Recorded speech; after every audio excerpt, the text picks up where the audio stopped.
Un flot ininterrompu depuis 10 jours maintenant. Sur 120 000 habitants du Nagorno-Karabakh, plus de 100 000 ont quitté leur foyer, selon les autorités arméniennes. Ils atterrissent notamment à Goris, des déplacés éprouvés, fatigués, parfois blessés, comme cet homme, brûlé dans l'explosion du réservoir de carburant qui a fait plus d'une centaine de morts à Stepanakert lundi. Certains disent que c'est arrivé parce que quelqu'un a allumé un feu. D'autres disent que quelqu'un a jeté une grenade. Personne ne sait ce qui s'est passé exactement. Goris a plus de réfugiés qu'elle ne peut accueillir.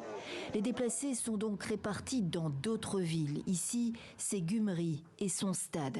Près de 400 personnes ont pu se poser là, dans des locaux attenants. Parfois 3 générations d'une même famille. Quand les tirs ont commencé, un des enfants jouait à l'extérieur. Il est revenu en pleurant. Le bébé pleurait aussi en entendant sa sœur. C'était comme si les bombes nous tombaient sur la tête.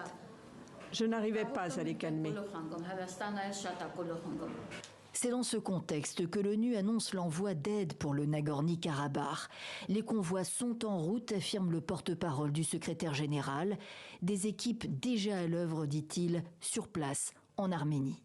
Le Haut-Commissariat aux réfugiés de l'ONU appelle à la protection des civils et au plein respect du droit humanitaire et des réfugiés. Restera-t-il à terme des Arméniens au Nagorno-Karabakh?